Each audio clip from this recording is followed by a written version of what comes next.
Musika. Magandang hapon po sa inyong lahat, ma'am at sir. Ako po si Amihan Santos, ngunit maaari niyo po akong tawaging Amihan na lamang. Ako po ay 26 na taong gulang at nagmula sa napakagandang probinsya ng Nueva Ecija. Naniniwala po ako sa kasabihang, kapag ang saging ay kulay berde, hilaw pa ito. Kapag dilaw naman, hinog na. Ngunit kapag kulay tsokolate at matigas na, aba, turo na yan. Sa sandaling iyon, bumalat ang katahimikan sa living area ng mansyon ng pamilya Fabregas. Ang lahat ng naroon ay tila natigilan sa kakaibang paraan ng pagpapakilala ni Amihan. Halos maramdaman ang paglaglag ng kanilang mga panga, kung hindi lamang tumawa ng malakas ang lady of the mansion na si Luz Biminda Reyes, marahil ay magiging isang napaka-awkward na sandali iyon. Napakaaliw niya. Gusto ko na siya agad, masiglang sabi ni Aldrich, ang bunso sa pamilya Fabregas, habang patuloy ang kanyang pagtawa. Maraming salamat po, sir. Gusto ko rin po kayo, pero bilang nakababatang kapatid lamang. Hanggang doon lang po talaga, pasensya na po. Mahirap na kung magkamali ng akala, pabirong sagot ni Amihan, na siyang muling nagpasaya at nagbigay ng tawanan sa buong living area. Naku, pasensya na po kayo sa pagiging masayahin at minsan ay makulit nitong pamangkin ko, sabat ng tiyahin ni Amihan na nasa tabi niya. Ganyan lang po talaga siya, medyo luka-luka, pero napakabait at maaasahan, dagdag pa nito habang pasimpleng kinurot si Amihan. Hindi, okay lang, Ate Teresita. Nakakatuwa nga siya, ang sakit ng pangako sa kakatawa dahil sa kanya. Kakakilala pa lang namin. Pero alam kong mas magiging masaya at buhay ang mansyon mula ngayon na nandito na siya, ani Janica, na may malaking ngiti habang nakatingin kay Amihan. Maligayang pagdating sa mansyon ng mga Fabregas, Amihan. Napakasaya mo. Tama nga ang sabi ni Ate Teresita na good vibes ka lang lagi.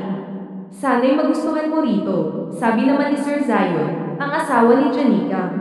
Maraming salamat po, ma'am, sir, sa pagbibigay sa akin ng pagkakataong maging pansamantalang kasambahay para sa tita Teresita ko. Pangako po, gagalingan ko at magiging tapat sa aking tungkulin, magalang na sagot ni Amihan. Hindi naman talaga si Amihan ang orihinal na napili para sa posisyon. Ang ate Myra niya ang dapat sana, ngunit dahil may anak itong kailangang alagaan at tumutulong pa sa kanilang ina sa maliit na kantina, si Amihan na lamang ang nagboluntaryo. Hindi naman sila kapos sa pera, may maliit silang sakahan, kantina, at isang parlor na pagmamayari ni Amihan.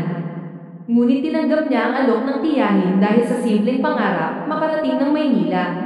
Noon pa man, nais na niyang makita ang lungsod, ngunit hindi siya pinapayagan ng kanyang mga magulang. Kaya nang dumating ang pagkakataon, kahit pansamantalang kasambahay, ay tinanggap niya ito. Sa mansyon, naroon ang mag-asawang Janica at Zion, kasama ang kanilang dalawang anak na sina Arwin, 20 taong gulang, at Aldrich, 19 na taong gulang. Magandang hapon po ulit, mga sir, maghiliw na bati ni Amihan sa magkapatid. Nako, ang popogi niyo naman. Parang pinagmanahan talaga sa mommy at daddy niyo. Pero teka, di ba po 3 kayo? Nasaan po ang isa? Tanong niya sa mag-asawa, naalala ang nabanggit ng tita Teresita niya. Oo, 3 nga sila.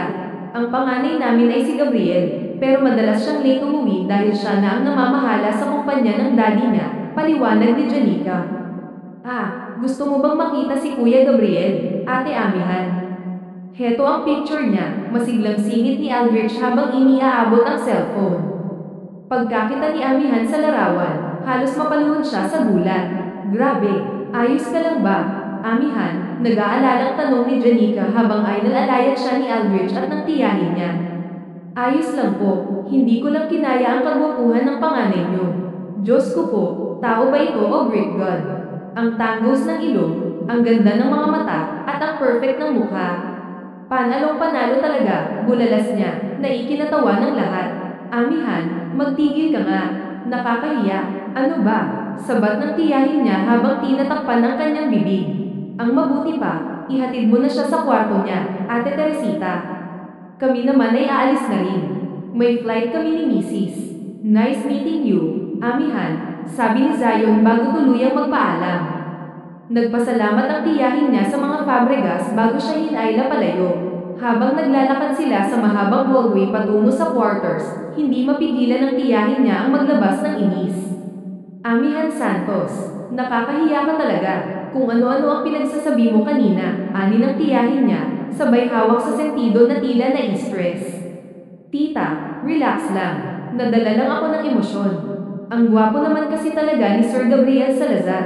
Diyos ko, tita, pati pangalan niya, ang sarap pakinggan. Gabriel Salazar, parang musika sa tenga, sagot ni Amihan na may kasamang palusot at ngiti. Amihan Santos, utang na loob. Ang bibig mo, bata ka. Wala kang preno, sita ng tiyahin niya, sabay turo sa kanya. Hala, tita, judgmental agad. Ang ibig ko lang sabihin, ang ganda kasi ng pangalan niya, yun lang naman, sagot ni Amihan, na halos tumirik naman ang mata ng tiyahin niya sa inis. Hay, ewan ko sa'yo, Amihan. Pero seryoso, mag-behave ka rito, ha? Bawasan mo ang pagiging makulit mo, lalo na kapag kaharap mo si Sir Gabriel. Seryosong tao yun, at may pagkasuklado pa. Ayaw niya ng maingay, kaya kung ayaw mong mawalan ng trabaho kahit substitute ka lang, sasabihan ko ang tatay mo na pauwiin ka na agad. Diyos ko, nag-aalala ako na baka magkalat ka lang dito, paalala ng tiyahin niya na puno ng pag-aalala. Biro lang naman, tita, pero promise, seryoso na ako. Pagbubutihin ko talaga ang trabaho ko rito. Hindi kita ipapahiya, sayang din ang sahod, tita. Ang laki pala, parang triple na ng kita ng parlor ko sa isang buwan, sagot ni Amihan na may kasamang ngiti at kumpiyansa. Oo, mababait at galante talaga ang mga Fabregas. Hindi nila tinatrito na iba ang mga tauhan nila. Kaya tumano ka rito at gawin mo ng maayos ang trabaho mo. Huwag mong abusuhin ang kabaitan nila, sagot ng tiyahin niya na may halong babala. Tumango-tango na lang si Amihan habang papunta sila sa silid ng tiyahin niya na pansamantala niyang gagamitin. Tinulungan pa siya ng tiyahin niya sa pag-aayos ng kanyang mga gamit habang ipinaliwanag ang mga magiging responsibilidad niya sa mansyon. Amihan, makinig ka. Ang trabaho ko rito ay asikasuhin ng tatlong magkakapatid at ipaghanda ang mga pangangailangan nila. Pero dahil nag-aaral pa sina Sir Arwin at Sir Aldrich, madalas silang nasa kondo kapag weekdays.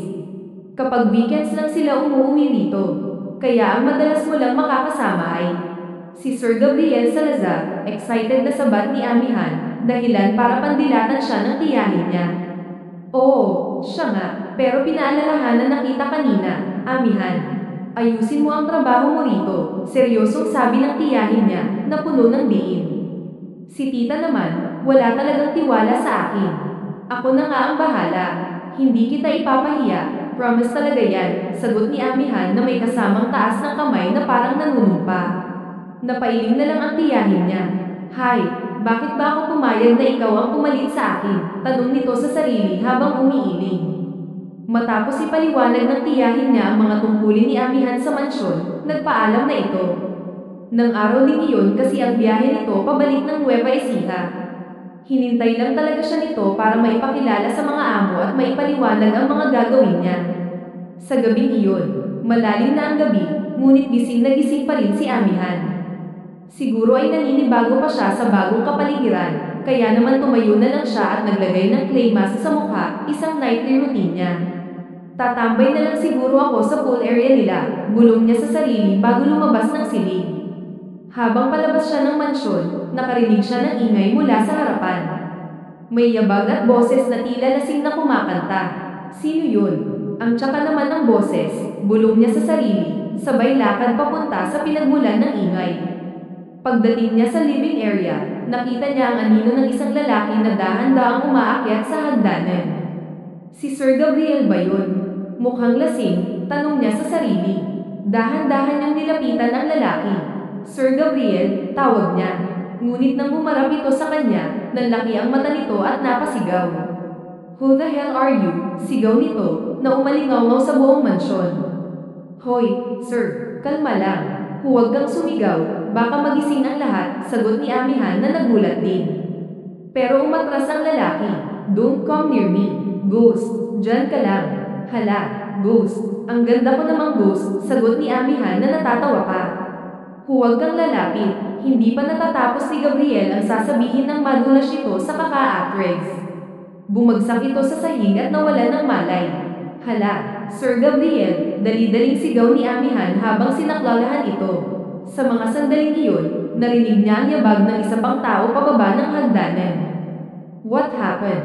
Tanong ni Arwin, na may dalang libro at nakasalamin pa. Nako, Sir Arwin, pahiyak naman ako. Nadulas si Sir Gabriel, tapos nawalan ng malay, sagot ni Amihan na nag-aalala. Habang inaasikaso si Gabriel, napansin ni Arwin ang mukha ni Amihan. Ate Amihan, kaya pala napagkamalan kang multo. Ang puti ng clay mask mo, tapos nakawait ka pa. Napahawak si Amihan sa mukha niya. Doon niya lang naalala ang facial mask na suot niya. Kaya naman pala natakot si Gabriel sa kanya. Diyos ko, ang cute naman. Ang laki-laki ng kuya mo, pero takot pala sa multo, natatawang sambit ni Amihan habang tumutulong kay Arwin. Sige, Sir Arwin, patulong na lang ako. Dalhin na natin siya sa kwarto niya. Magkasama nilang Idol Alliance si Gabriel Salazar, na tila wala pa rin sa sarili. Dahan-dahan nilang inakyat ang hagdanan, maingat upang hindi ito mabitawan, hanggang sa maipasok nila siya sa kanyang silid. Ghost, mahina ngunit naririnig na ungol ni Gabriel habang maingat siyang inihiga sa kama. Salamat sa tulong, Ate Amihan Santos. Ako na ang bahala kay kuya mula rito, sabi ni Arwin habang inaalis ang sapatos ng kuya nito. Ay, sir, ako na po. Trabaho ko naman po ang pagsilbihan kayo. Magpahinga ka na lang o mag-aral ulit, magalang na tugon ni Amihan. No, really, ako na. Hindi mo rin naman kayang buhatin si kuya para bihisan. Isa pa, huhuberin ko siya. Hindi naman maganda na makita mo siya sa ganong estado, paliwanag ng binata. Huhuberin siya. Ay, sige, tutulong na ako, sir, mabilis na sagot ni Amihan na may kasamang tawa. Napatingin si Arwin sa kanya, halatang nagtataka sa kanyang kilos. Tumawa na lang si Amihan bilang sagot sa tingin nito. Sige po, aalis na ako, sir. Pero kung may kailangan kayo, tawagin niyo lang ako, paalam niya bago tuluyang lumabas ng silid at bumalik sa kanyang kwarto. Hay, ang gwapo talaga ni Sir Gabriel Salazar. Kaya lang, napagkamalan pa akong multo, bulong ni Amihan sa sarili. Ang ganda ko naman para maging multo. Hay, makapaghilamos na nga lang, dagdag pa niya bago tinungo ang banyo upang maghilamos at maghanda na para matulog.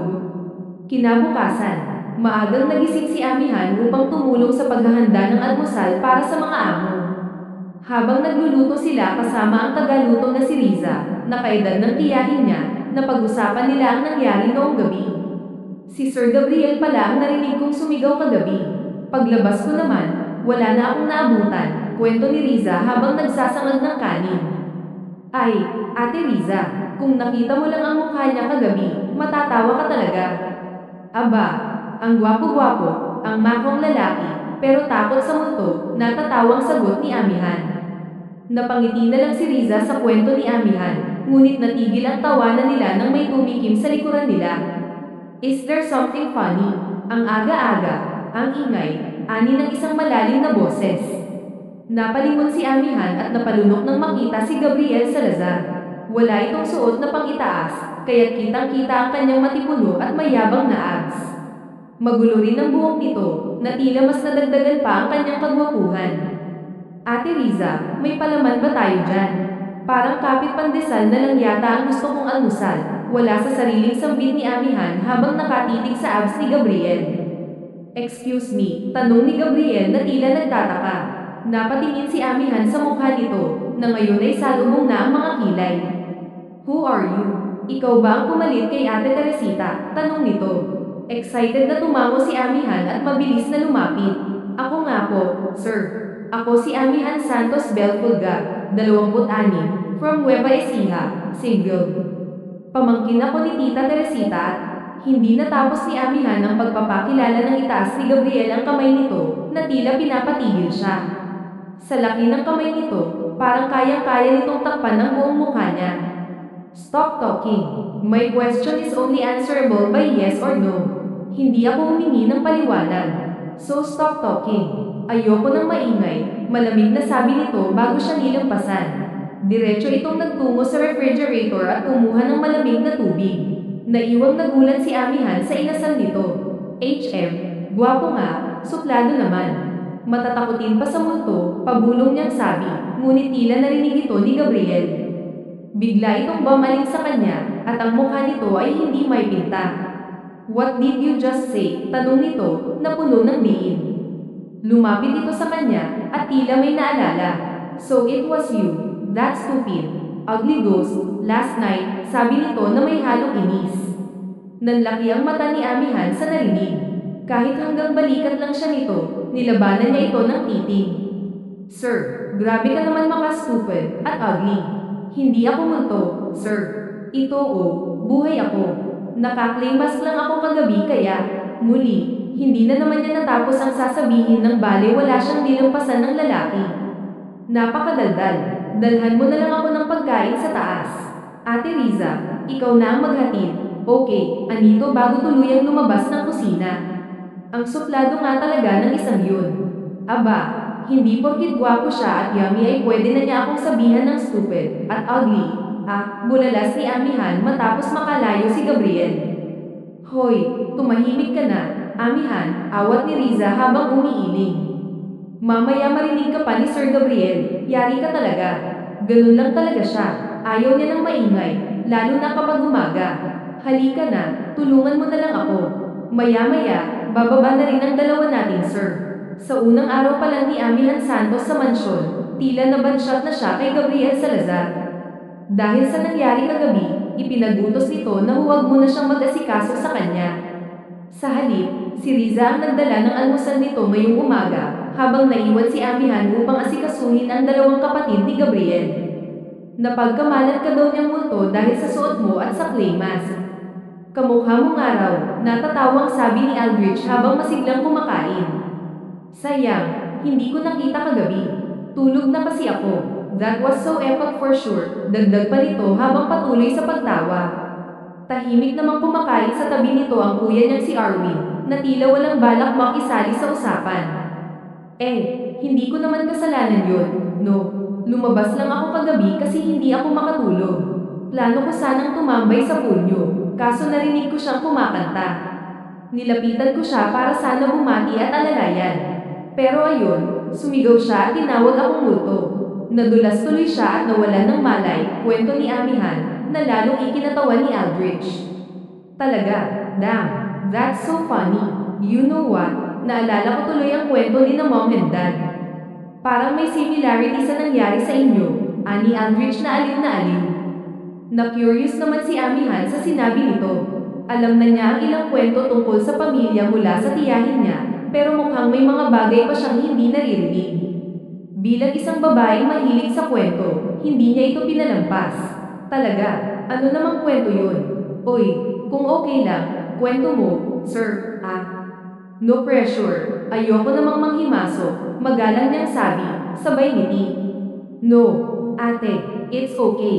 Hindi naman tinatago ni na mom and dad to, and they're even proud of their love story. If hindi mo pa alam, dating trabaho rin si mom kay dad bilang yaya ni Kuya Gabriel. Our mommy is not Kuya's biological mother, but he loves her like his real mom.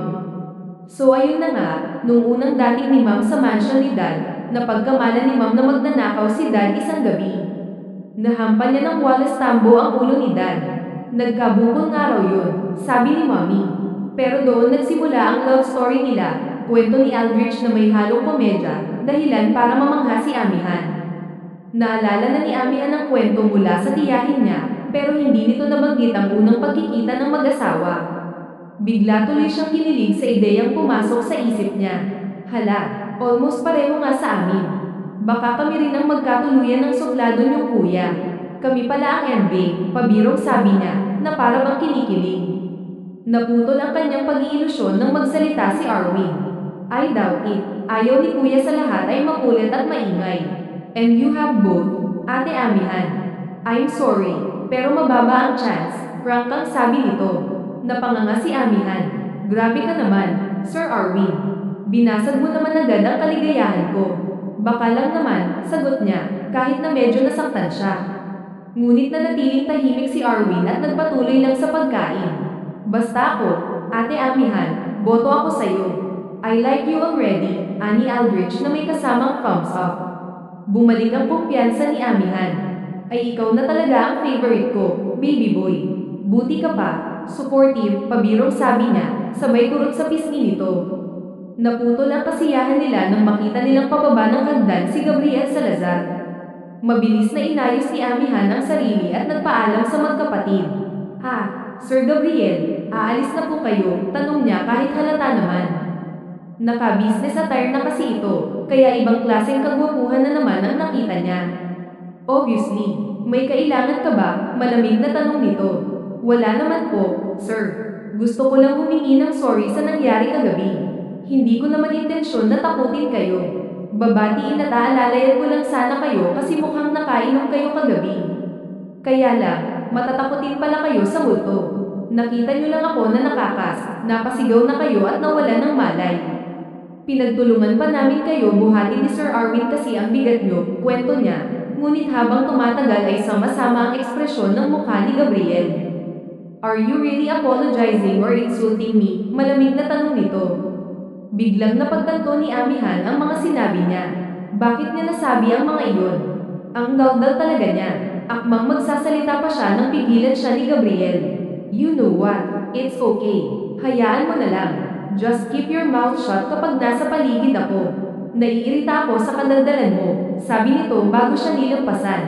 Napanguso si Amihan. Hindi naman siya nasaktan dahil nabalan na siya ng tiyahin niya tungkol sa ugali nito. Lumagpas si Gabriel at nagpaalam sa mga kapatid bago tuluyang umalis. Napakamot na lang ng ulo si Amihan. Mukhang mahirap ang request na huwag magsalita kapag nasa paligid si Gabriel. Pero ayaw ko namang mapahiya si Tita Teresita. Sige na nga, susubukan kong mag-behave, sabi niya sa sarili. Habang iniisip ito, kinagat niya ang hotdog na itinago niya sa apron. Sa mga sumunod na araw, sinikap ni Amihan na huwag maging madaldal para mapalapit kay Gabriel. Ngunit kahit anong gawin niya, tila hindi siya pinapansin nito. Kakausapin lang siya kapag may iuutos. Ang boring naman ng araw na to. Wala na sila Aldrich. Wala tuloy akong kapulaitan, bulong niya sa sarili. Bamantong hininga si Amihan Santos habang abala sa paghuhugas ng pinggan. Umalis na kasi kahapon ang magkapatid na sina Aldrich at Arwin upang bumalik sa kanilang kondo dahil may pasok na sila sa trabaho. Balik sila sa mansyon sa darating na weekend pa lamang. Siguro, mas mabuti pang maglinis na lang ako ng mga kwarto ng mga poging Fabregas mamaya. Para naman may magawa ako, mahina niyang bulong sa sarili na may bahagyang ngiti sa labi. Matapos niyang tapusin ang mga pinggan, nagpaalam siya kay Riza na aakyat siya sa ikalawang palapag upang linisin ang mga kwarto ng magkakapatid. Inuna niya ang kwarto ni Arwin na halos wala naman siyang nagawa dahil napakalinis at maayos na nito. Kabaliktaran naman ang kwarto ni Aldrich, kung saan tila may kalat sa bawat sulok na kanyang tinitingnan. Ibang klase rin talaga ang batang yun. May pagkasalaula. Hay, naaalala ko tuloy ang kapatid kong si Melvin. Parang si Aldrich rin, pasaway, naiiling niyang sabi habang maingat na sinusungkit ang mga kalat sa ilalim ng kama nito. Pagkatapos linisin ang kwarto ng bunso, nagtungo na siya sa kwarto ni Gabriel Salazar.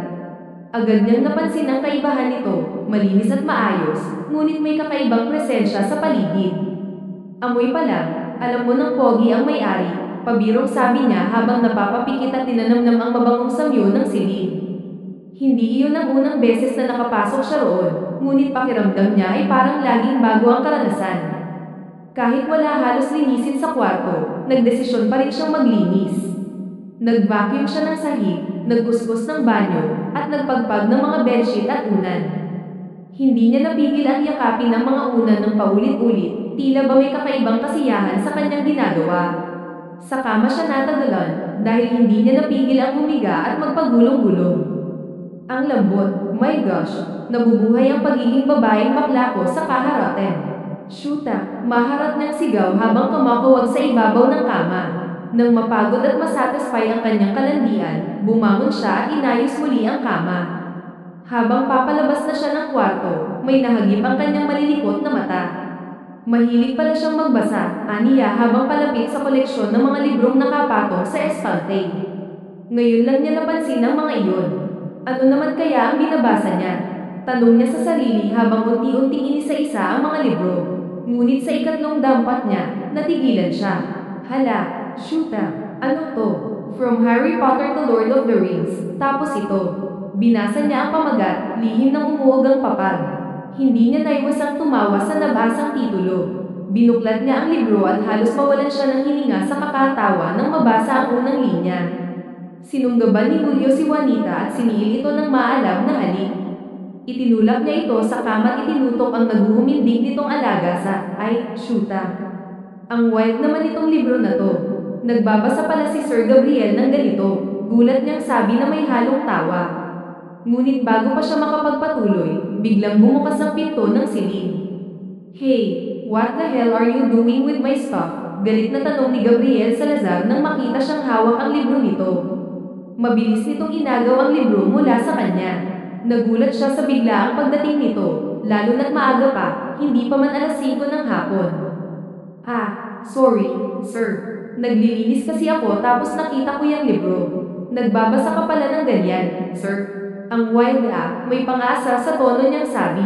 Kitang-kita niya ang unti-unting pamumula ng mukha nito, na tila hindi makatingin ng diretsyo sa kanya. It's not mine, mariing sagot nito. Kanino pala, sir? Nandito sa bookshelf mo.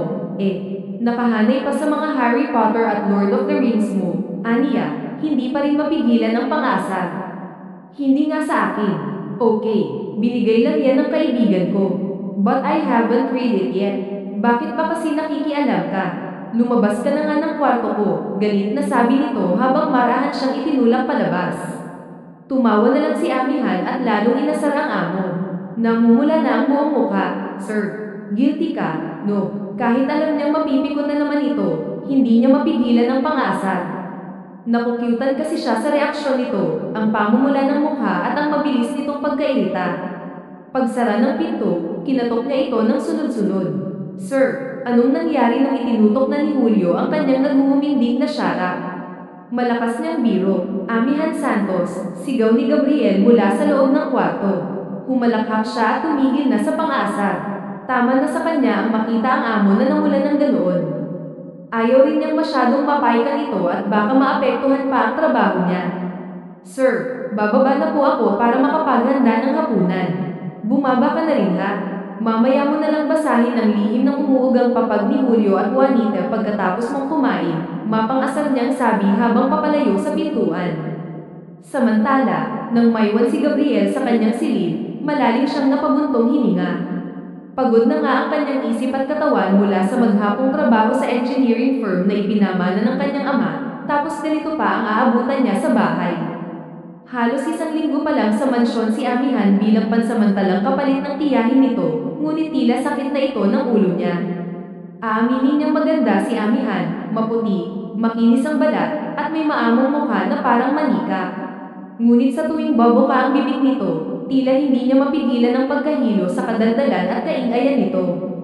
Pinalagpas na niya ang unang beses nilang pagkikita, ngunit ngayon ay may bago na namang kapulyahan. I don't think I can live with that crazy woman anymore, pika niyang sabi habang dinampot ang cellphone upang tawagan ang kanyang ina na nasa Australia kasama ang ama.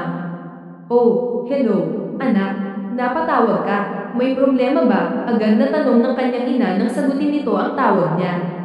Yes, ma'am, I have a problem, mabilis niyang tugon, halatang may bigat ang iniisip.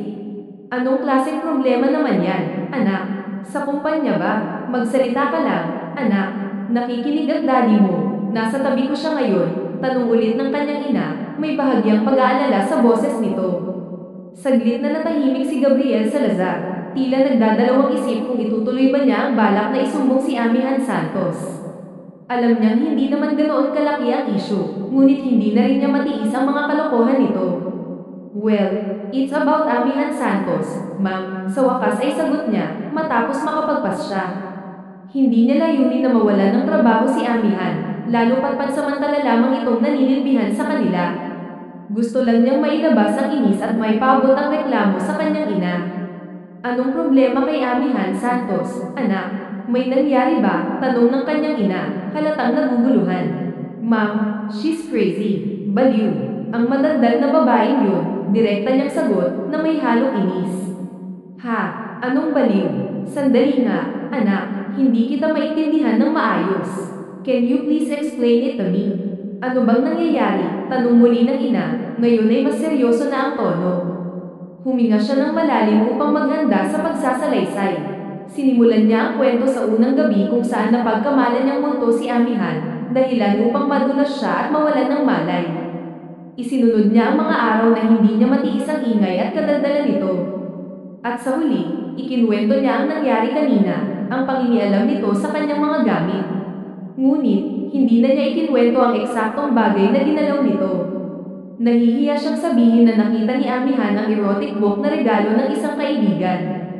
Ayaw din niyang asarin siya ng ina, na alam ang pagkahilig niya sa pagbabasa. That's all, ma'am. I don't think kaya pa ng utak ko ang pagkabaliw niya. Bakit kasi siya pa ang kinuha niyo para pumalit kay Ate Teresita? Saka kahit walang kapalit, narito naman si Riza, reklamo niya, may halong pamimikan, dahilan upang matawa ang kanyang ina. Ikaw naman, anak, akala ko pa naman ay may seryoso nang nangyari dyan, tumatawang sabi ng kanyang ina. Ma'am, hindi pa ba seryoso to? My peace of mind is at stake. Kapag hindi niyo napagsabihan ng babaeng yun, ako ang unang masisiraan ng bait sa kanya, sagot niya, na tila ba napipikon na lalo habang pinapakinggan ang halakhak ng kanyang ina. Alam mo, anak, unang kita ko pa lang kay Amihan Santos, alam kong mabubuhay ang mansyon sa personalidad niyang dala. Actually, expected ko na talaga na mangyayari yan. Pero alam ko rin naman na mabait si Amihan at maaasahan, kaya hinayaan ko na. Isa pa, mukhang gusto siya ng mga kapatid mo. Pansamantala lang naman si Amihan, Ryan. Siguro mga 4 na buwan. Kailangan kasi si Ate Teresita ng pamilya niya sa probinsya. Mabilis lang ang 4 na buwan, anak. Hindi mo mamamalayan. Nakabalik na si Ate Teresita, paliwanag ng ina, na tila ba tinatangkang kalmayan siya. 4 months, ma'am. Anong klaseng parusa yan? 4 na buwan kong makakasama ang baliw na babaeng yun, reklamo niya, dahilan upang ang kanyang ama na ang umagaw ng cellphone at kumausap sa kanya. Hindi maganda na tinatawag mong baliw ang isang tao, lalo na ang isang babae na hindi mo pa naman lubusang kilala, ani ng kanyang ama sa mababa at seryosong tinig. Kahit 27 na siya, sa tuwing naririnig niya ang boses ng ama, natatameme siya. Malaki ang respeto niya rito. Your mommy is right, I hope. Unang kita ko pa lang din kay Amihan, alam kong mabait siya at maaasahan. Naiintindihan ko rin ang side mo, maingay nga siya at madaldal, dagdag pa ng ama. Narinig pa ni Gabriel ang boses ng ina na tila inaaway ang ama dahil sa sinabi nito. Napaghahalataan talagang bias ang ina niya kay Amihan, marahil dahil pareho silang tubong Nueva Ecija. But it's not enough reason para mag-name calling ka sa kanya, patuloy ng ama. Maybe ganyan lang talaga ang personality niya. She's free-spirited, lively, and loud. But we trusted her, kahit panandalian lang siya, Ryan. Nangako naman siyang aayusin niya ang trabaho niya, kaya sana'y mapagpasensyahan mo na lang kung maingay siya minsan. Sa huli, wala na rin siyang nagawa kundi ang bumantong hininga. Ano pa bang ay lalaban niya sa ama? Wala na siyang choice kundi ang pagpasensyahan ng babaeng madaldal. Don't worry, anak. Tatawag ako sa kanya at sasabihin ko na medyo bawasan ang kapulaitan, lalo na kung kakauwi ka lang o bagong gising ka. Okay, singit ng ina. I love you, anak. Ikaw na ang bahala, Ryan, sa mga kapatid mo ha. Tatawag-tawag na lang kami para kumustahin kayo ng madalas. Mag-iingat kayo palagi, Ryan, dagdag pa nito bago tuluyang magpaalam. Natulala na lamang siya sandali sa kawalan matapos ang pag-uusap nila. Hindi niya tuloy alam kung nakatulong pa ba ang pagsusumbong niya o hindi. Sana lang talaga ay makinig si Amihan sa mommy niya at bawasan ang pagiging makulit nito. Dammit, ano pa bang magagawa ko? I have to endure her craziness for 4 months. Good luck to me na lang, daing na lamang niya bago nagbihis.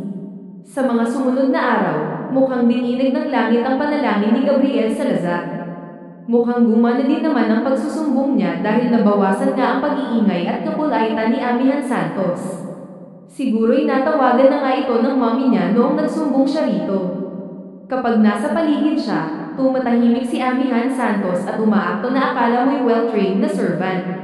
Magsasalita lang ito kapag kinakausap niya na ipinagpapasalamat naman niya. Pero kapag kasama nito ang mga kapatid niya, lalo na ang bunsong si Aldrich, ay parang may piyesta lagi sa mansyon sa kaingayan ng dalawa. Pinapalampas na lang niya ngayon.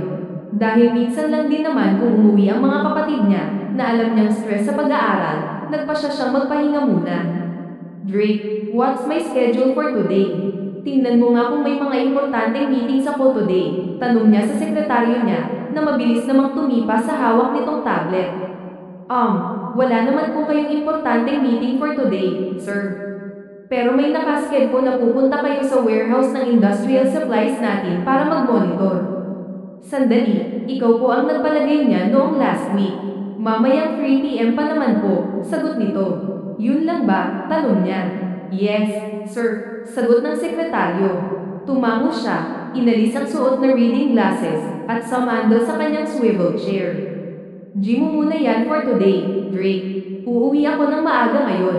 I'm not feeling well, aniya habang hinilat ang matangos niyang nose bridge.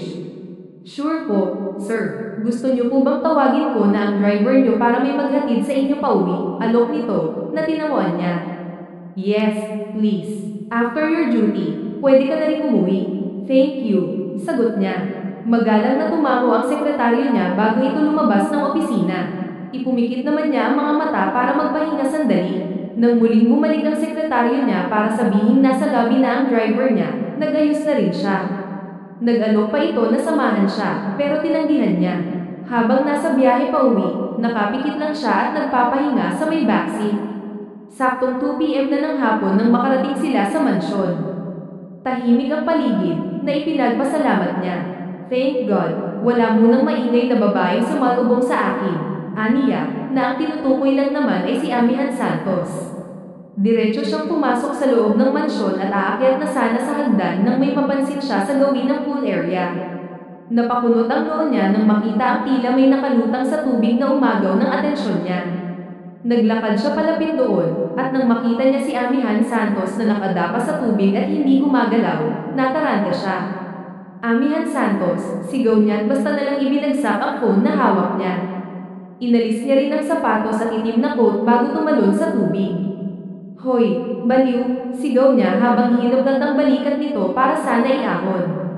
Ngunit nagulat siya nang pumiglas ito at biglang sumigaw, 130. Tuwang-tuwa pa itong tumingin sa kanya. Natulala na lang si Gabriel Salazar.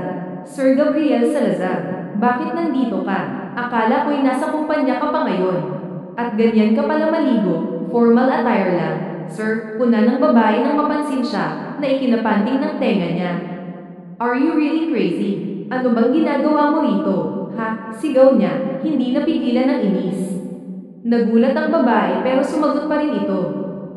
Naliligo. Wala naman na kasi akong gagawin at isa pa, ang init ng panahon kanina. So ito, nagtatampisaw ako para fresh always. Nagpaalam naman ako sa mga kapatid mo kanina, sir, at pumayag naman sila bago umalis pabalik sa kondo nila. Ganun ka ba mag-swimming, ha? Nakalutang lang at parang wala ng buhay. I thought nalunod ka na, galit niyang sabi. Nagsalubong ang mga kilay ni Amihan Santos at umiling. Hindi Binibilang ko kasi kung gaano ako tatagal na nakalublob sa tubig. In fairness, nakaabot ako ng 130 seconds. Makaka 150 pa nga sana ako kung hindi mo ako ginambala, sagot nito na tuwang-tuwa pa. Napaungol na lamang si Gabriel Salazar. Nasando na naman siya ng pasaway na si Amihan Santos. Balak ka na talagang babae ka, pikan niyang sabi at lumangoy na palayo rito. Sir Gabriel Salazar, wait lang. Kaya ka ba tumalon para isave ako dahil akala mo'y nalunod na ako? Ginawa mo ba yun dahil mahal mo na ako? Baliw na tanong nito. Mabilis at malakas na bulalas niya. No, para maputo lang anumang sasabihin nito. Hinarap niya si Amihan Santos nang makaahon na siya sa pool at madumpat ang mga gamit na iniwan niya sa ground. I jumped to save you dahil akala ko nalulunod ka na. Pero inaatake ka lang pala ng kabaliwan mo. And no, don't you think na ginawa ko yun dahil mahal kita or what? I did it dahil ayokong maligo sa pool namin na may namatay na pangit at baliw, sagot niya, na ikinapangiwi naman ni Amihan Santos. Hala, grabe siya Ilang bote ng kaseryosohan bang nilaklak mo, sir, at di ka mabiro. Ang harsh mo naman, mapangit, waga, Sir, baka sa akin ka rin bumagsak ha. Sagot nito. Gusto pa sana itong sagutin ni Gabriel Salazar, pero alam niyang matatalo lang siya. Palagi namang nagwawagi si Amihan Santos na pikanin siya. Mocktail na lamang niya at iniwan na ito. Muli siyang pumasok ng mansyon na basang-basa. Lalo tuloy bumigat ang pakiramdam niya at nilamay. Kinagabihan, matapos magluto at maghain ni Amihan Santos ng hapunan, hindi pa rin bumababa si Gabriel Salazar. Wala pa si Sir Gabriel Salazar Siguro'y nakatulog yun. Akyatin mo na kaya't tawagin mo na siya, ani Riza, nakatuwang niya sa pagluluto at paghahain sa mesa. Bakit ako? Siguradong mainit pa rin ang dugo niya sa akin dahil sa nangyari kanina sa pool. Mamaya niyan, hindi na ako makababa ng buo rito kapag ako ang umakyat doon para tawagin siya. Ikaw na lang, hirit niya. Naikwento na kasi niya rito ang nangyari at napag-alitan na rin siya nito. Ewan niya ba kung bakit ganun lagi ang nangyayari sa kanila ni Gabriel Salazar? Hilig-hilig mong pikanin si Sir Gabriel Salazar. Ayos naman na kayo noong nakaraang mga araw. Gusto mo naman yata na matawagan ko ulit si Madam Janica. Nako, Amihan Santos, kapag naulit pa to, si tita rin na muna ang tatawagan ko, banta ni Riza. Napanguso siya sa sinabi nito. Ate Riza, hindi ko naman kasi talaga intensyon yun. Hindi ko rin naman kasalanan na tumalon siya at akalain niyang nalunod ako. No, depensa pa rin niya sa sarili. Totoo naman kasi na wala siyang intensyon na asarin ulit si Gabriel Salazar o pikanin ito. Sinunod naman niya ang pakiusap ni Madam Janica na iwasan ang kapulaitan niya kapag nasa paligid si Gabriel Salazar. Pero tuwang-tuwa pa rin ito sa kanya. Ano bang malay niya na maaga itong uumi kanina at makikita siyang nakalutang sa pool? Sapo, huwag ka nang magdahilan. Umakyat ka na lang doon, Amihan Santos, tawagin mo na siya bago pa lumamig ang pagkain. Ayaw ni Sir Gabriel Salazar ng malamig na pagkain, utos muli ni Riza. Wala rin siyang choice kundi sundin ito. Inakyat ni Amihan Santos ang ikalawang palapag ng mansyon kung nasaan ang silid ni Gabriel Salazar. Pagtapat sa kwarto nito, huminga muna siya ng malalim bago pumatok. Sir Gabriel Salazar, Sir, handa na po ang dinner niyo. Lumabas na po kayo, Sir. Masarap ang mga niluto namin. Sigurado na magugustuhan mo, lalo na yung tortang talong. Ako ang nagluto noon.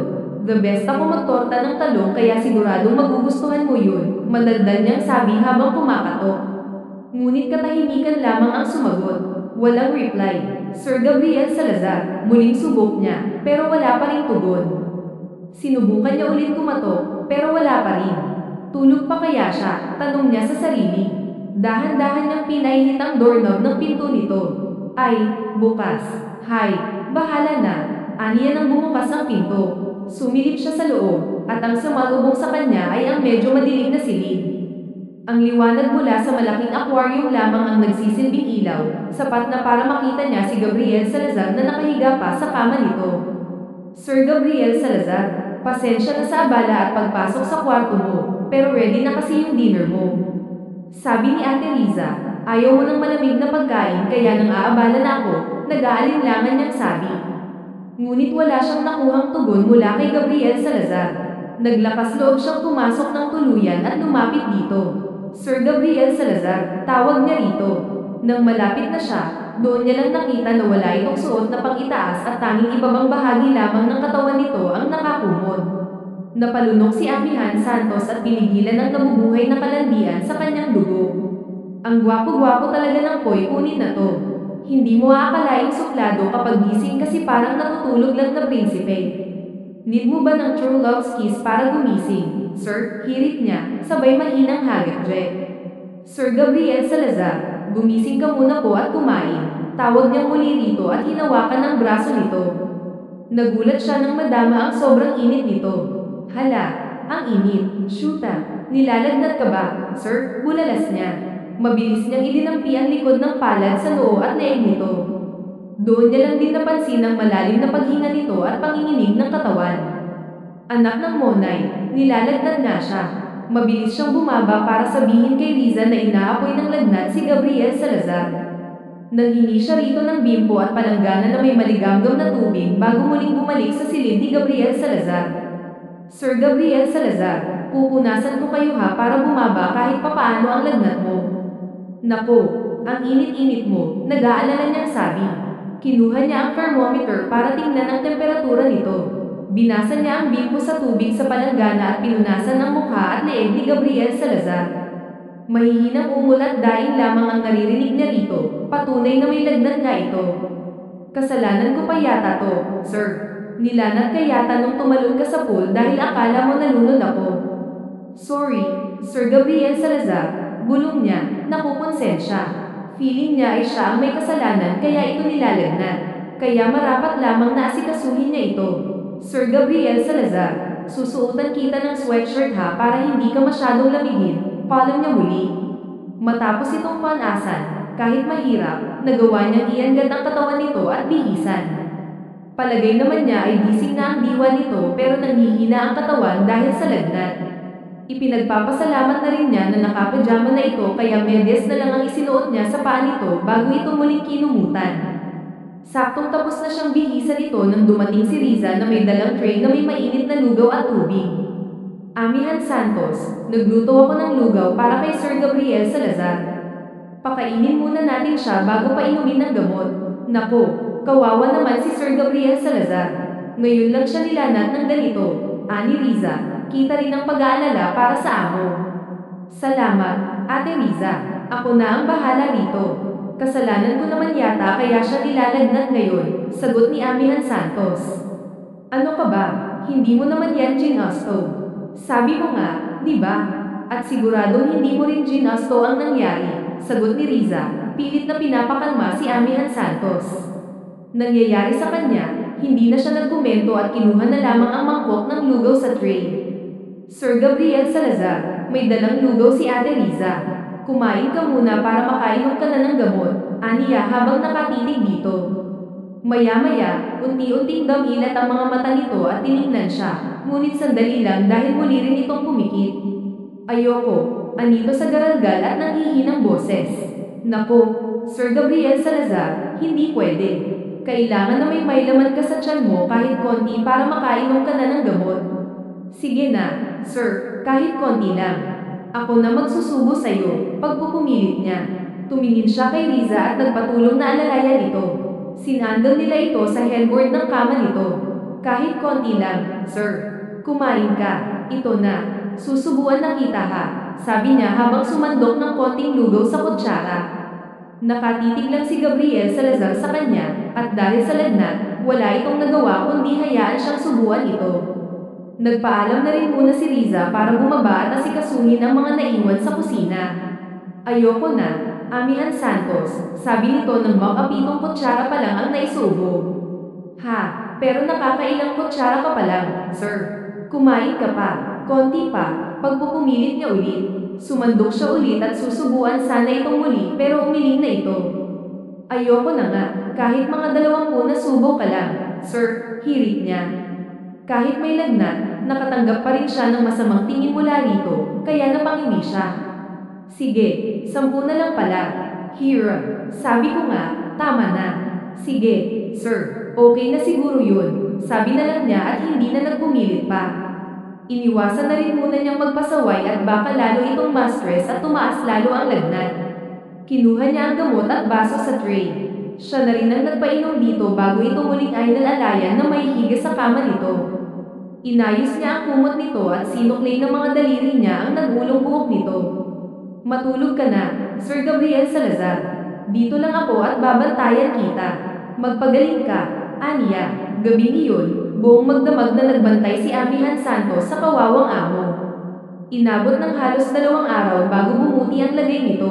Ayan, Sir Gabriel Salazar, mukhang ayos ka na talaga, sabi niya nang makita itong bumangon. Gagaling ka ng mabilis kasi ako ang nurse mo, makulit na wika ni Amihan Santos matapos iabot ang baso ng tubig at gamot kay Gabriel Salazar. Napakaingay, sali-saliwang irap nito. Aba, grabe ka naman, sir. Wala ka man lang thank you, dyan. Almost 2 days akong naging personal nurse mo ah. Ako ang nag-alaga sa'yo, nagpakain sa'yo, nagpupunas ng yummy mong katawan, at nagbantay sa'yo magdamag. Ako lahat yun, si Amihan Santos Bell. Tapos hihirapan mo lang ako. I don't deserve this treatment, pagdadrama niya. Marahas na nagulo ni Gabriel Salazar ang buhok nito, hudyat na naiinis na ito. Gayunpaman, napabuntong hininga rin ito. Okay, fine. Thank you. Amihan Santos, anito na tila labas sa ilong at hindi pa makatingin sa kanya ng diretso. HM, parang labag naman sa loob mo. Nako, huwag na nga lang. Kung ganyan lang din naman ang thank you na matatanggap ko, huwag na lang, lungkot-lungkutan niyang sabi at tinalikuran si Gabriel Salazar. Gosh, why are you so crazy and annoying? Amihan Santos, pigil ang inis nitong tanong. Why are you so masungit and picky naman? Buwelta niya. Napatangan na lang si Gabriel Salazar at inirapan niya ito. Ha, alalay nga pala ako rito at muchacha. Sure, iniisip mo na kasama naman sa trabaho ko yun kaya okay lang kahit di ka mag-thank you, sir. Sorry, nadala lang ako. Nakakapanood kasi ako ng drama, birong dagdag pa niya. Dinampot ni Amihan Santos ang mga pinagkainan nito at akmang tatayo na sana nang matigilan siya sa pagsasalita ni Gabriel Salazar. Thank you, pasasalamat nito na mas sincere na. Nang tingnan nito ng dalaga, nakatingin na rin ito sa kanya at bumantong hininga. Thank you for taking care of me, Amihan Santos. Okay, para makabawi ako sa pag-aasikaso mo sa akin, tell me anything you want. Kahit ano, makabawi man lang ako sa'yo. Huwag na, sir, nakakahiya naman. Isa pa'y na-hurt na rin naman ako eh. Okay na yun, part of the job, sagot niya rito. Pero ang totoo, nagpapakipot lang siya at mukhang effective naman ang pagdadrama niya kanina. Come on, Amihan Santos. I insist, okay, and I'm sorry kung hindi ako nakapagpasalamat sa iyo kagad. Kaya nga, bigyan mo ako ng chance na bumawi. Bakit ba ako ang nanunuyo ako ang amo dito? Andito na nakasapo na ang palad sa mukha nito. So napipilitan ka nga at hindi talaga bukal sa loob ang pag-thank you, sir. Huwag na talaga. Goodbye. Hindi. I'm serious. Sige na, sabihin mo na ang gusto mo para makabawi na ako sa'yo. You deserve it for taking good care of me at sa hindi pagsasabi kina daddy about it. Totoo naman na nakiusap ito sa kanya na huwag nang ipaalam sa mga magulang nito na nilalagnat ito dahil ayaw nitong mag-alala ang mga ito. Isa pa, nangako rin ito na magpapagaling agad. O baka dahil mahusay lang talaga siyang mag-alaga. Seryoso naman sa ino-offer nito. Talaga ba, sir? Kahit anong request ko, okay lang, tanong niya habang pumunat pa ang noo nito bago sumagot. Oo, kahit ano, Amihan Santos, sagot ni Gabriel Salazar. Nakangisi siya na ikinabahala ng lalaki. I mean, kahit ano basta huwag lang ang katawan ko, mabilis na pahabol nito. Napahikap si Amihan Santos. Ano ba yan? Napaka-cage mo naman, sir, Ania. Pero biro lang naman talaga yun, Amihan Santos. Seryoso na kasi, natatawa na lamang siya sa reaksyon nito. Sige na nga, madali lang naman akong kausap at madali lang din ang mga request ko, sir.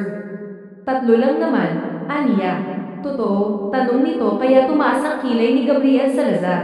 3, aba, abuso na yata yan, Amihan Santos. Ito naman si Sir Gabriel Salazar, mabiro. Joke lang naman. Ang gusto ko lang talaga, sana na request ay manood ng sine. Sabi niya na kinikilig-kilig pa. What? Manood ng sine? Oo, sir, kasi isa sa mga nasa bucket list ko yun. Natupad na yung makapunta ako rito sa Manila, makapag-grocery, makatapak sa Mall of Asia, makapaggala sa seaside, at makaligo sa pool ng mayaman. Yung panunood ng sine kasama rin yun sa bucket list ko. May nakita akong movie sa internet na gusto kong mapanood at ipapalabas na yun sa Biyernes. 2 weeks na ako rito at wala pa akong day off, so ipapaalam ko sana sa'yo kung okay lang, paliwanag na rito. Natulala naman sandali si Gabriel Salazar sa napakasimpleng kahilingan ni Amihan Santos. Napakurap-kurap ito. Sige, pumapayag na ako. Ako na rin ang magbibigay ng pambili mo ng ticket at panggastos. So, are we okay now? Wala na akong utang sa'yo, sabi na lang nito, parang matapos na. Napatili naman ng mahina si Amihan Santos at parang kinikilig sa kinatatayuan. Okay na okay, sir. Bayad ka na. Thank you so much. Sagot niya bago lumabas ng silid.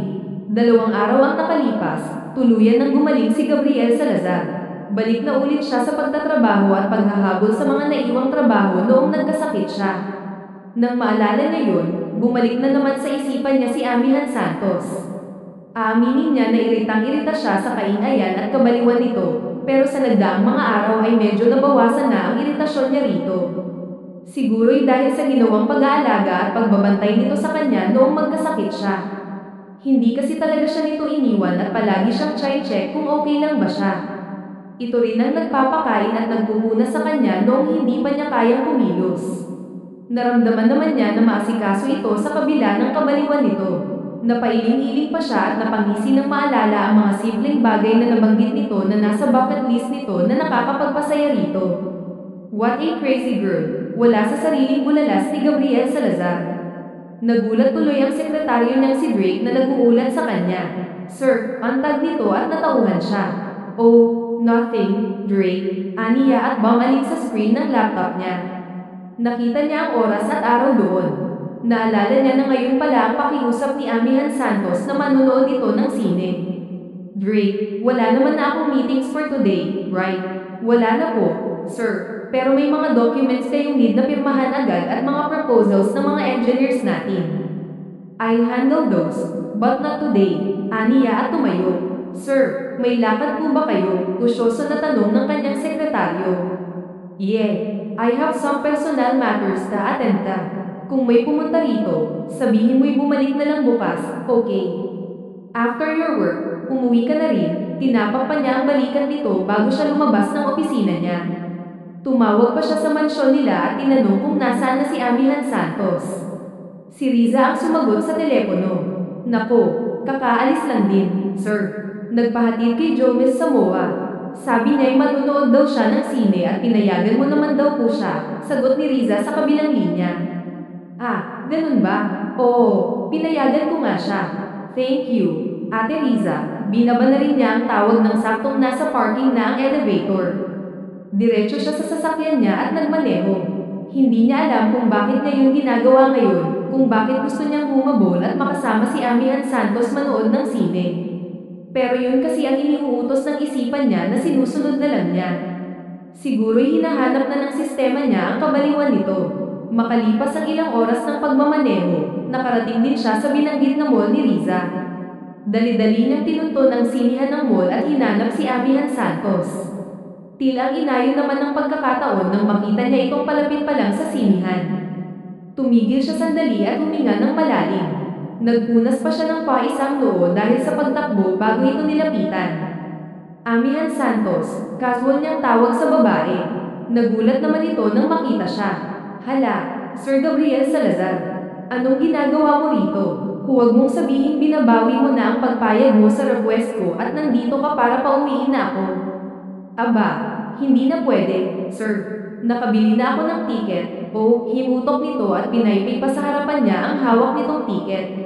Ang ingay mo talaga at ang eskandalosa. I'm not here to tell you to go home, okay? Kung hindi pala, anong ginagawa mo rito? Nothing. May pinuntahan lang ako rito at it just happened na nakita kita. So lumapit ako, pagdadahilan niya na wala namang katotohanan. Lihim niyang minura ang sarili sa nangyari sa kanya. Ah, ganun ba? Wala ka naman bang gagawin, sir? Gusto mong samahan mo na rin ako manood? Maganda ang movie, promise. Pero ikaw na ang bumili ng ticket mo ha. Sakto lang ang budget ko alok nito na ikinatuwa niya. At least hindi na niya kailangang i-insist ang sarili niya na sumama rito. Okay, sige, wala naman na akong gagawin. Anong movie ba yan? Tanong niya, napangisi. Napalunok si Gabriel Salazar nang makita ang title ng movie na horror pala ang panunuorin ni Amihan Santos. Ano, sir? Kaya mo ba? Balita ko pa naman sobrang nakakatakot ang movie na to. Baka mahimatay ka ulit, ha? Pang-asa ni Amihan Santos na ikinainis niya. No, I'm not. Para horror movie lang. Where's the ticket and booth? Bibili ako. Aniya at pinanindigan ng pasya. Sinamahan siya ni Amihan Santos na bumili ng tiket at sakto pa na nasa tabi nito ang napili niya. Bumili na rin siya ng makakain nila bago pumasok sa loob ng sinehan. Halos 2 oras din ang movie na yun na pinagsisihan niyang pinanood dahil kulang na lang talaga ay gangulong sa sahig si Amihan Santos sa pagtawa at pang-aasar sa kanya nang matapos ang pelikula. Grabe ka talaga, sir. Makasigaw at makakapit sa upuan mo kanina. Sana nabidyohan kita, siguradong sisikat ka. Kaso bawal, napakagwapo mo at ang sandit-sandit mo, pero horror movie lang pala ang makakapagpasa sa'yo. Pang-asar pa rin ni Amihan Santos na ikinainit ng tenga niya dahil sa pikan dito na pinipigil niya. Stop it, Amihan Santos. Tumigil ka na nga, hindi na ako natutuwa, ani Gabriel Salazar habang pinipigil ang tawa. Okay, titigil na po, sabi nito at nagtaas pa ng dalawang kamay. Napapalatak na lamang siya ng dila. Tara na nga, let's eat before we go home. Talaga, sir, ililibre mo ba ako? Ay naku, wala akong budget, sir. Pamasahe na nga lang ang pera ko. Hindi mo pa kaya ako pinapasahod? Oh, Ania.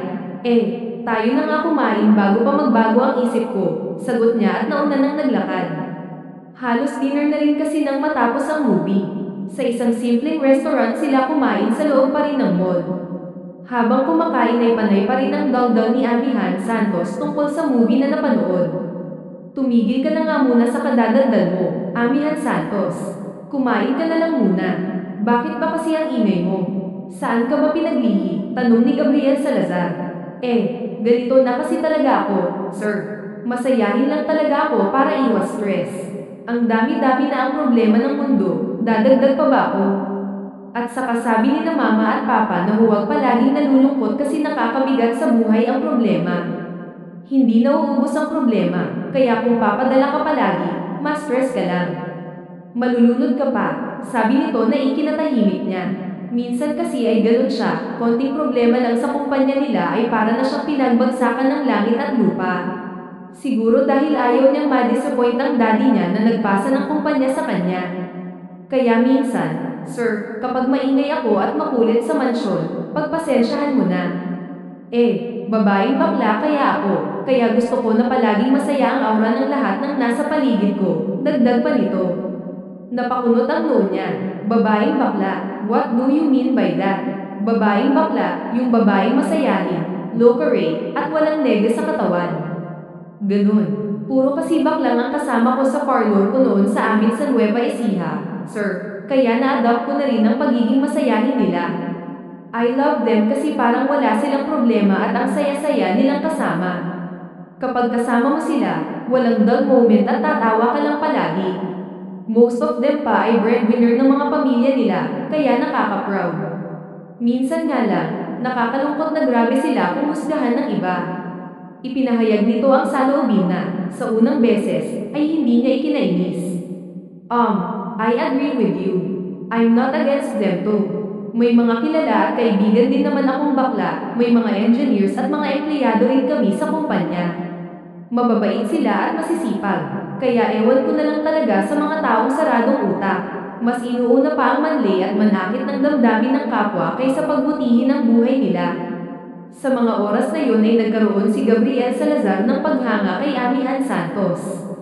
Hindi niya inaasahan na ganito pala kabuti ang puso ng dalaga. Marahil ay dahil natabunan ng irita niya sa kadaldalan at kabaliwan nito kaya hindi niya napapansin ang kabutihan nito. So, may parlor ka pala sa Nueva Ecija. Why did you decide na magtrabaho bilang maid sa amin kung may sariling negosyo ka naman pala? Tanong niya muli kay Amihan Santos. Kasi nga nasa bucket list ko ang makapunta ng Maynila. Seriously, yun talaga ang dahilan. Oo nga, sir, mababaw man sa'yo, pero isa talaga yun sa dahilan ko. Bukod, syempre, sa malaking sahod. Hindi pa kasi ako nakakapunta rito dahil nga inaasikaso ko yung parlor ko at wala naman akong dahilan pa noon para pumunta rito. Kaya nung nag-offer si Tita Teresita de la Cruz na pumalit muna ang ate ko sa kanya pansamantala, ako na ang samalo. Since di naman pwede si ate kasi katwang siya ni mama sa canteen at single mom pa siya.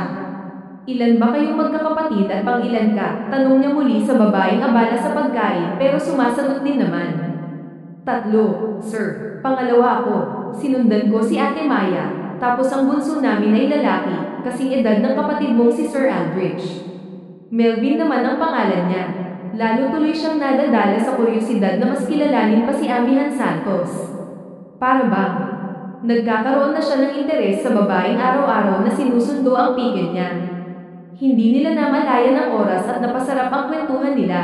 Hindi naman iyon pinagsisisihan ni Gabriel Salazar dahil kahit papaano'y mas nakilala na niya ito. Pakiramdam din niya ay nakapagpahinga siya ng mahaba habang kasama si Amihan Santos. Mabilis na lumipas ang mga araw, at nakaisang buwan na rin si Amihan Santos sa paninilbihan sa mansyon ng mga Fabregues.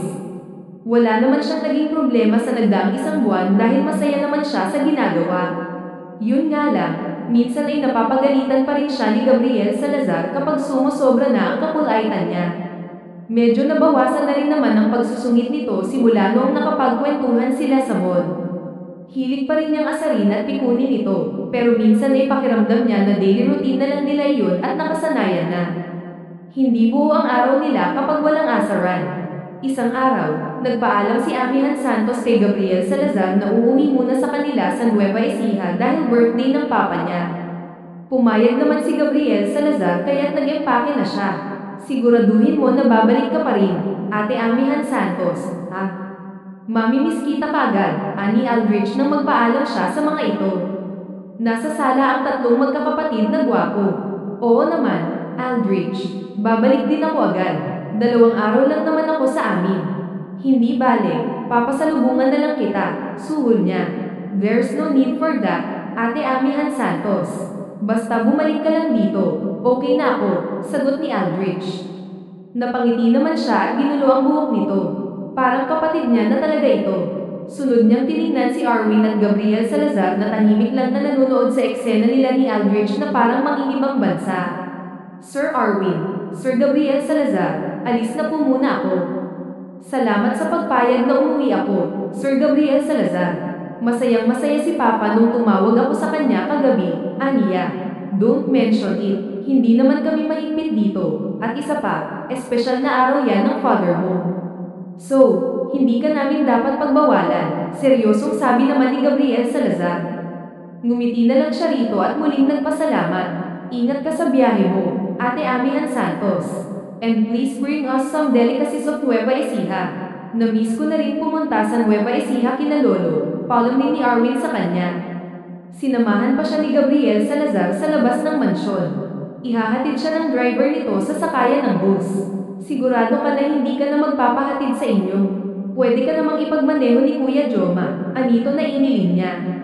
Hindi na, sir. Abala pa yun kay Kuya Joma. At saka ilang oras lang naman ang biyahe. Diyan na lang ako sa terminal magpapahatid kay Kuya Joma. Nakipagtitigan ito sa kanya ng ilang segundo, tila may nais itong sabihin na hindi nito masabi. Naisipan na naman niya tuloy na asarin ito. Bakit ganyan ka makatingin, sir? Nako, siguro mamimiss mo ako, no? Ayaw mo lang aminin kasi nahihiya ka, hirit niya rito. Nalungkot naman ang mukha nito. What? Of course not. Kahit magtagal ka pa roon, hindi kita mamimiss, Amihan Santos. Actually, natutuwa pa nga ako dahil finally, matatahimik na rin ang mansyon ko for at least 2 days na mawawala ka. Asus, deny to death pa. O siya, sige na, sir. At ako'y ilalarga na para maaga akong makarating sa amin. Ingat kayo rito, Sir Gabriel Salazar. Paulem, aniya rito. You too. Ingat ka rin, Amihan Santos. Mahinang sabi nito ngunit sapat na para marinig niya. Napangiti na lamang siya at hindi na ito inasar pa. Halos 5 oras din ang naging biyahe ni Amihan Santos bago siya nakauwi sa kanilang probinsya. Masayang pagsalubong naman ang binati sa kanya ng pamilya. Halos 1 buwan lang siyang nawala, pero ang drama nila ay akala mo'y ilang taon siyang nag-abroad. Sobrang na-miss ka namin, ate. May pasalubong ka ba? Hirit ng bunso niyang kapatid na lalaki. Ayun, hindi talaga ako anabangan makauwi kundi yung mga pasalubong ko. Nandun sa bag, kunin mo na lang. Isama mo na rin ang mga dinala ko para kina mama at papa. Meron din si Ate Ryan at si Baby Tony natin, aniya at pinanggigilan ng 2 taong gulang na pamangkin. Anak, sana'y hindi ka na gumastos pa ng ganitong karami. Sana'y inipon mo na lang para mapaganda pa ang parlor mo, pati ang mga gamit mo doon, sabi ng papa niya nang mailabas lahat ng pasalubong niya sa mga ito. Ay naku, pa, huwag niyo nang isipin yan dahil malaki talaga magpasahod ang mga amo namin sa Maynila. May ipon pa rin naman ako, at yan ay para sa inyo talaga, giit naman niya na totoo rin naman. Napangiti na lamang ang mga magulang niya at nagpasalamat. Naging mas extra pa ang saya ng pagdiriwang ng birthday ng papa niya. Kinahapunan, simpleng kainan lamang iyon na dinaluhan ng mga malalapit na kamag-anak. Maging ang mga kaibigan niyang mga bakla na bantay sa parlor niya ay nagpunta rin. Sobrang ingay ng bahay nila at punong-puno ng tawanan na akala may piyestang nagaganap. Sa sobrang pagod, bagsak din si Amihan Santos kinagabihan matapos ang salo-salo. Kinabukasan naman, nagising siya sa pambubulabog ng kapatid niyang si Melvin. Ate, bumangon ka, tanghali na, bangon na, dali, yugyug nito sa kanya. Ha, ano ba, Melvin? Mamaya na, 15 minutes pa. Anong 15 minutes? Bumangon ka na, ate, at may naghahanap din sa'yo roon. Sa labas, nakita ni Melvin ang isang lalaking gwapo na nakatayo malapit sa kanilang gate. Ate, ang gwapo ng bisita natin. Ang ganda pa ng sasakyan niya, sabi nito. Si Gabriel Salazar Ausgaban daw ang pangalan niya. Sa narinig, mabilis na napabalikwas ng bangon si Amihan Santos. Hinarap niya ang kapatid, totoo ba ang sinabi mo? Nandito si Sir Gabriel Salazar ngayon, duda niyang tanong dito. Minsan kasi, hilig nitong mag-prank kaya hindi niya mapaniwalaan ng lubos. Oo nga, ate, hindi to prank. Okay, nandun siya sa labas ngayon, kausap sina mama at papa. Ha, shoota. Ano naman ang ginagawa ng isang yun dito? Aniya at dali-dali tumayo mula sa kama. Bago pa siya makalabas ng silid, naharang na siya ng kapatid niya. Aba, ate, mahiya ka naman kung haharapin mo ang bisita mo na wala ka man lang hilimos at mumog. Magayos ka nga muna, para kang bruho sa buhok mo, tapos nakapanty at t-shirt ka lang. Magbihis ka, ang baho pa ng hininga mo. Napangiwi siya nang makita ang sarili sa salamin. Mabuti na lang at napigilan siya ng kapatid sa matinding kahihiyan na sana'y aabutin niya. Nag-google siya ng ilang minuto sa pag-aayos ng sarili bago lumabas ng silid. Sakto namang naabutan niya si Gabriel Salazar na nakaupo sa sala nila at may hawak pang tasa ng kape. Hala, shoota, totoo nga, anong ginagawa mo rito, Sir Gabriel Salazar? Gulat niyang tanong dito. Bangaling naman ito sa kanya. Good morning, or should I say, magandang tanghali, bati nito matapos tumingin sa mamahalin nitong relo. Huwag mo nga akong batiin dyan. Ang tinatanong ko, yun ang sagutin mo. Bakit ka narito, sir? Sa puntong iyon, sumingit na ang mama niya. Anak, hindi ganyan ang tamang pagtrato sa bisita. Isa pa, amo mo siya, kaya konting baba ng boses naman at respeto, sita ng ina sa kanya. Nahiya tuloy siya sa mga magulang at nakatanggap pa ng pang-aasar mula sa kapatid. It's okay po, ganito naman po talaga kami sa mansyon. Normal na sa amin ang ganito, at sanay na rin po ako sa kanya, sabi naman ni Gabriel Salazar para i-save siya. Napatitig na lamang siya rito at minisya naman siya ng binata. Ayan, I hope. Ngayon, nagising na ang Amihan Santos Bella namin. Baka pwede mo nang sabihin yung gusto mong sabihin kanina kapag gising na siya, anang papa niya na umagaw ng atensyon ni Amihan Santos. Curious siyang nagpabalik-balik ng tingin sa mga magulang niya at kay Gabriel Salazar na bigla na lamang nagseryoso. Tumikim muna ito sandali at tumingin sa dalaga bago hinarap ang mga magulang niya.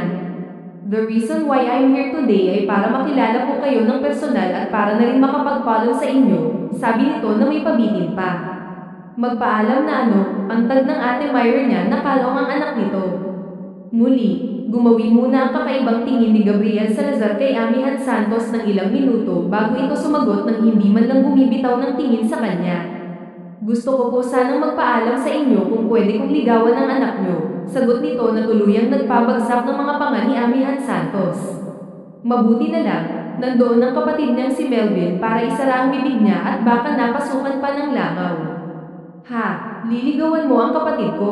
Seryoso ka ba? Ano naman ang nakita mo sa kapatid ko at gusto mo siyang ligawan? Tanong ng ate niya. Napahawak tuloy si Amihan Santos sa dibdib niya at napatingin dito. Wow, ate, grabe ang reaksyon mo. Hindi ba ako kaligaligaya, Aniya? Ngunit naputol ang hirit niya nang tumayo ang papa niya. Natahimik siya at napatingin sa Ginoo.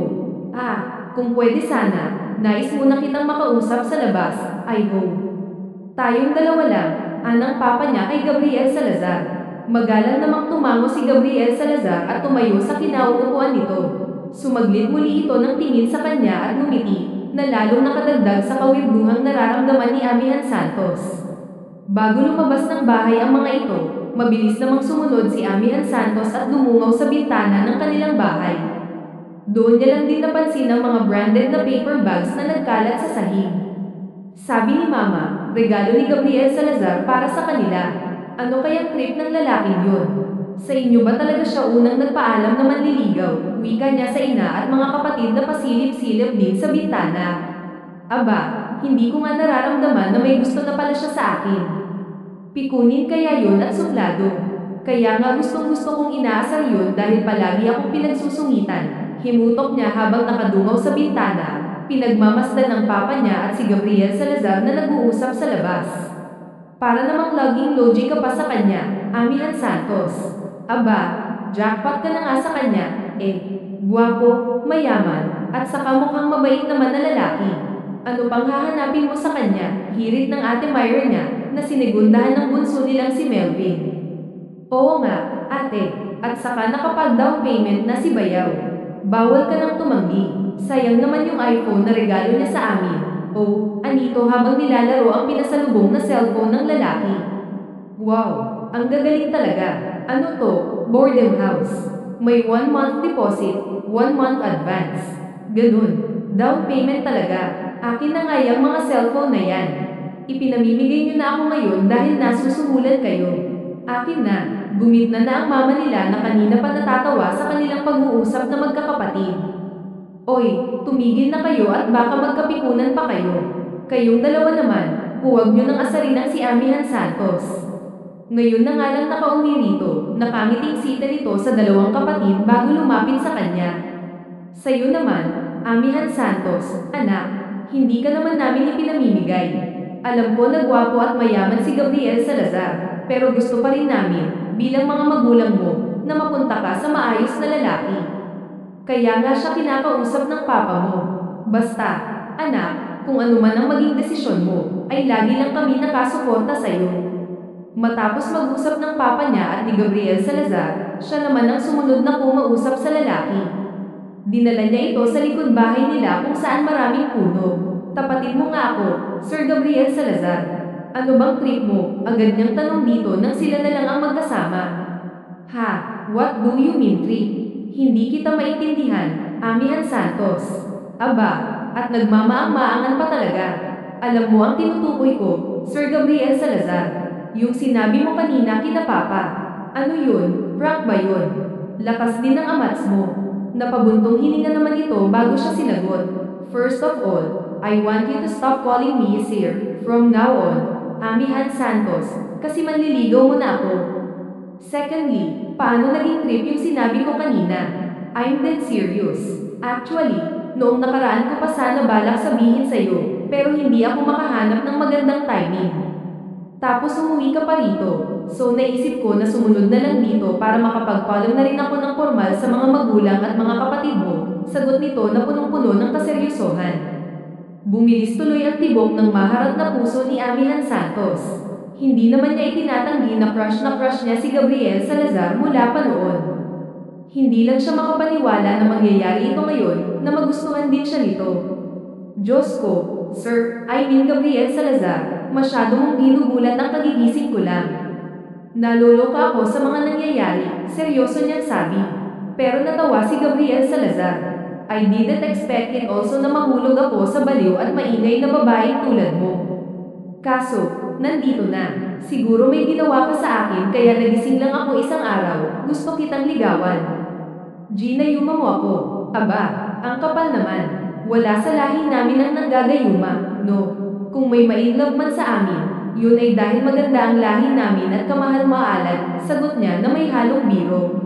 Questionan mo pa. Maganda ka naman talaga at kamahal-mahal.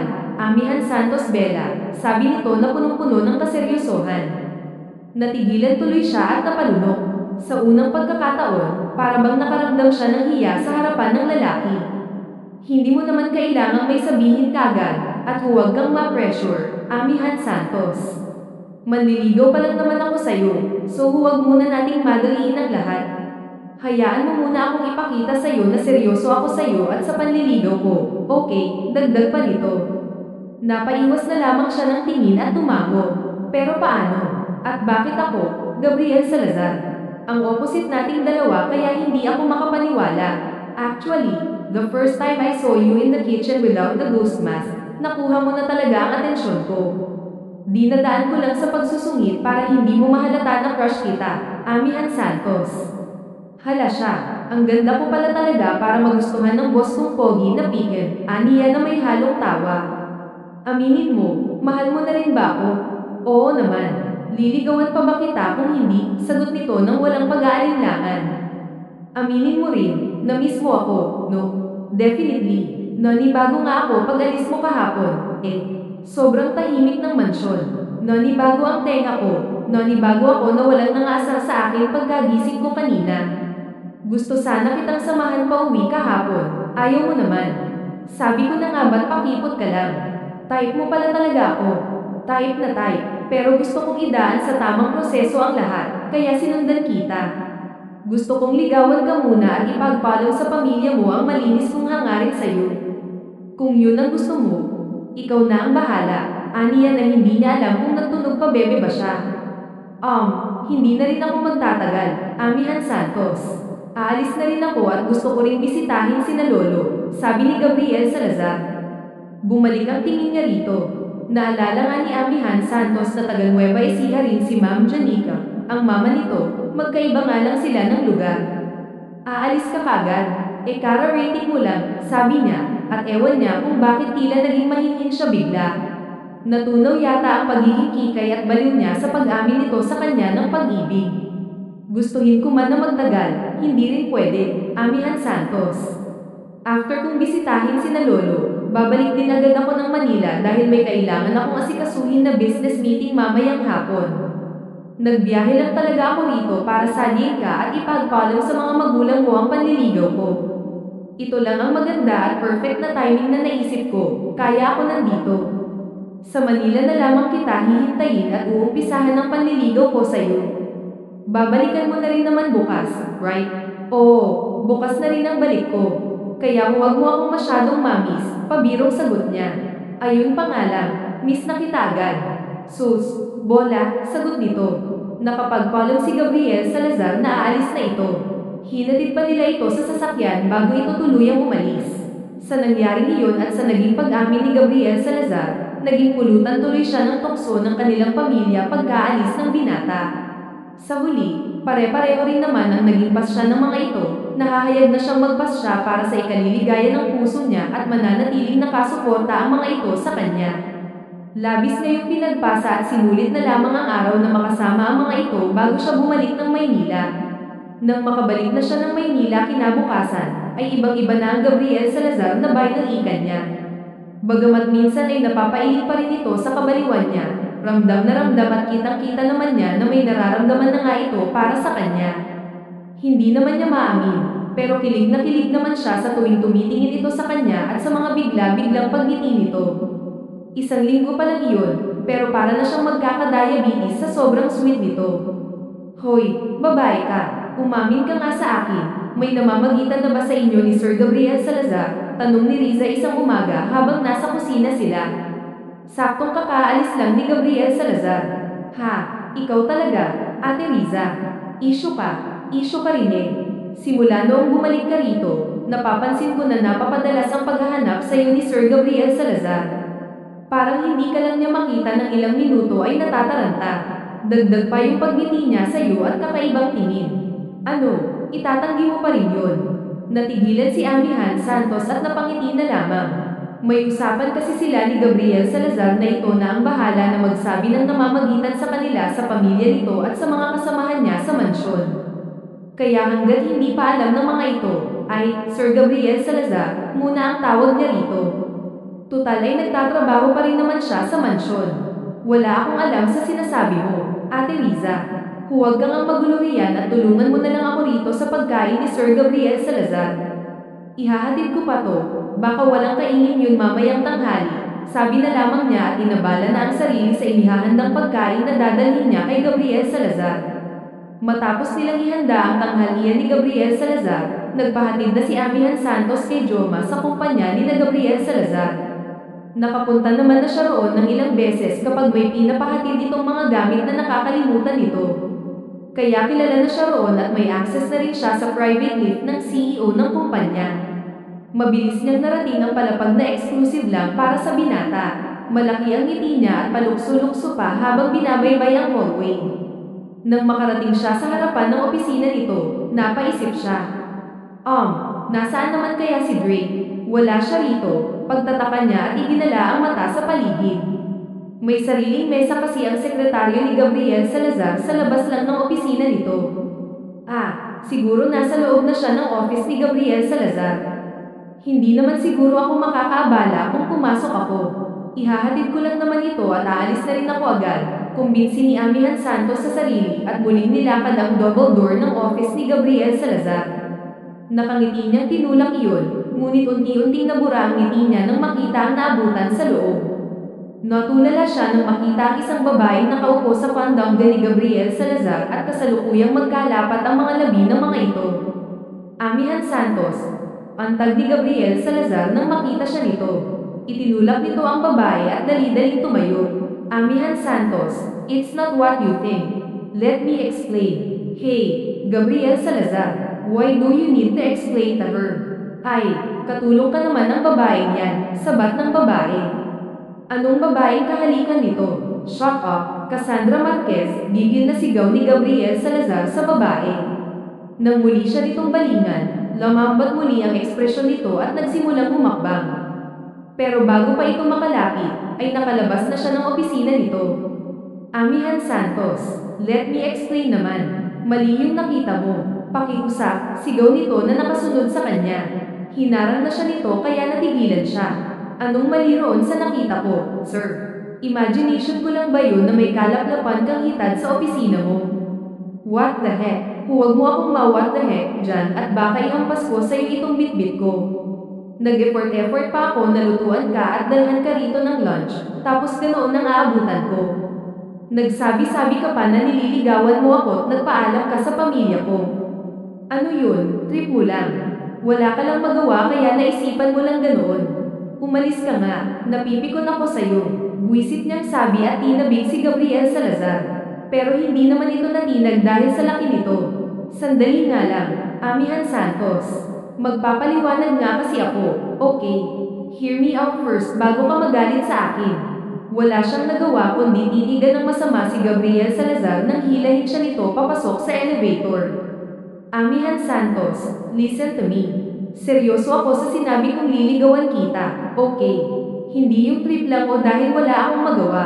I'm serious about you. I love you. You know that. Mukha mo.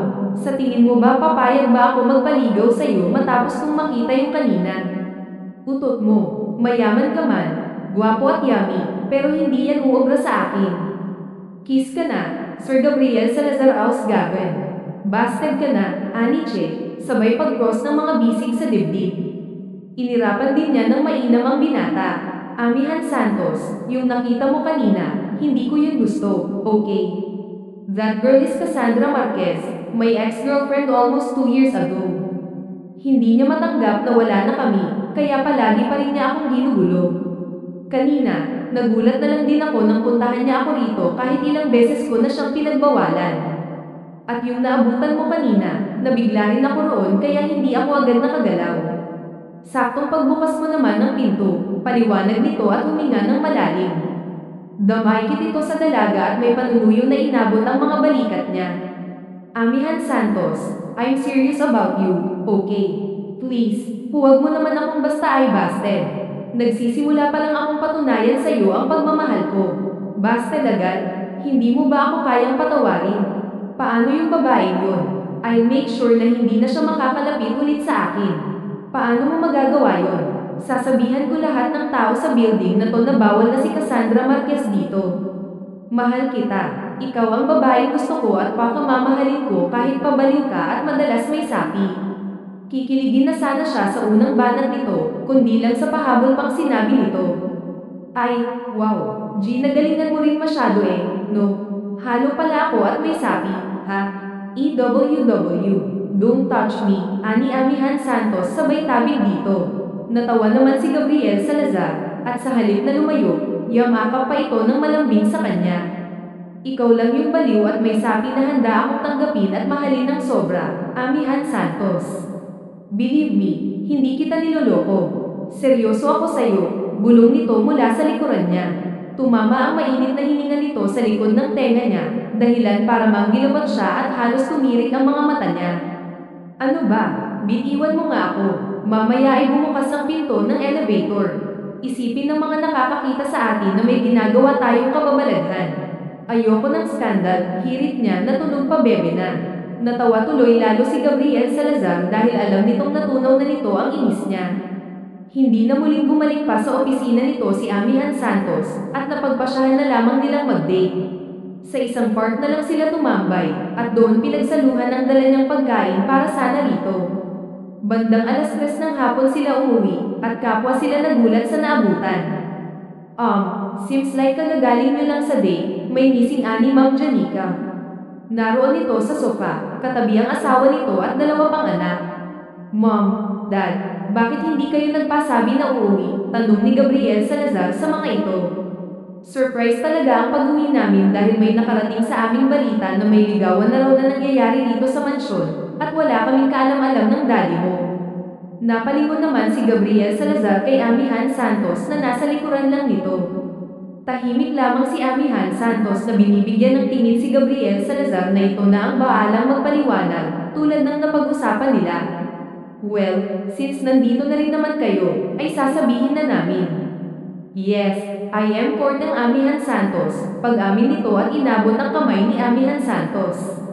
Nahihiya at matipid na napangiti na lamang ang dalaga sa mga magulang at kapatid ni Gabriel Salazar. Ibang-iba talaga siya sa Amihan Santos Bella na unang nakaharap ng mga ito nung una, dalagang Pilipina na ang peg niya ngayon. So it's true, sabi ko na nga ba nagliligawan na sila? Napansin ko na to simula nang makabalik si Ate Amihan Santos.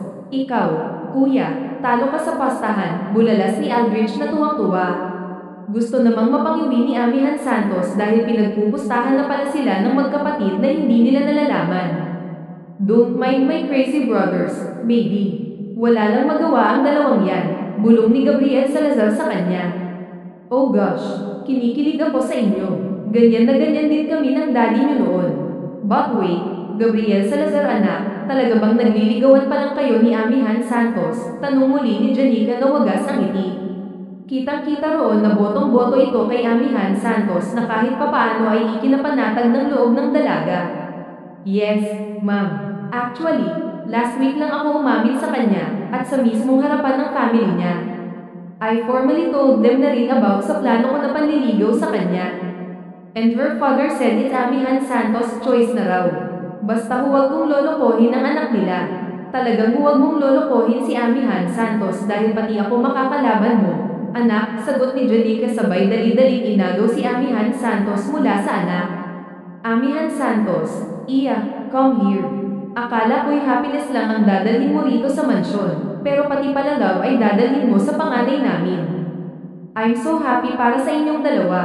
Bagay na bagay kayo, but still, pahirapan mo muna sa panliligaw ang masungit naming panganay na yan bago mo sagutin. Okay, bulong nito kay Amihan Santos. Sa huling sinabi, napahagigyat naman siya sa tuwa na gustong-gusto siya ng mommy ng manliligaw niya. Opo, ma'am. Oops, tita na ang itatawag mo sa akin from now on. And later on, mommy na rin, sambit nito na ikinakilig ni Amihan Santos. Parang na-excite ko ako ro, biro niya rin, dahilan para magtawanan sila. Zion, anak, I didn't expect it to happen, Dad, but it happened. Tama ka, iba talaga kapag tinamaan na ng love.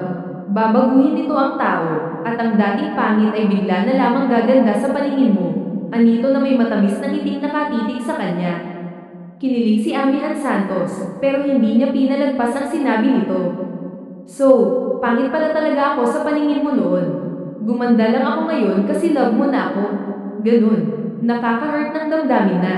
Baka gusto mong ituloy ko na ang busted din kita, kunwaring banta ni Amihan Santos sa lalaki, dahilan para mapuno muli ng tawanan ang mansyon.